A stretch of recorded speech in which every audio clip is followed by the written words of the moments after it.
ఈరోజు నువ్వు జీవిస్తున్నావు, నీ చుట్టూ క్రైస్తవులు ఉన్నారు కాబట్టి, నీ కళ్ళ ముందు చాలామంది చర్చికి వెళ్తున్నారు కాబట్టి, చాలామంది ఆరాధిస్తున్నారు కాబట్టి నువ్వు చర్చికి వెళ్తున్నావు, నువ్వు దేవుని ఆరాధిస్తున్నావు, నువ్వు కూడా ఒక క్రైస్తవుడిగా ఉంటున్నావు.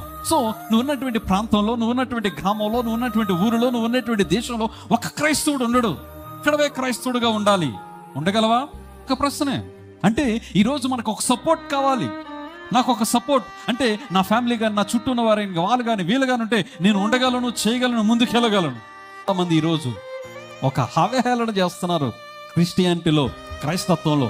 నేను ఒక్కనేనండి దేవుని నమ్ముకున్నాను, అందుకని తప్పక ఈ పరిస్థితుల్లో నేను పాల్గొనవలసి వస్తుంది, తప్పక నేను ఇలా నడవలసి వస్తుంది. అది క్రైస్తత్వం కాదు, అది నిజమైన క్రైస్తత్వం కాదు.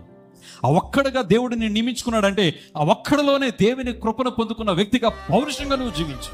అదే నిజమైనటువంటి క్రైస్తత్వం, అదే నిజమైనటువంటి విశ్వాసతత్వం.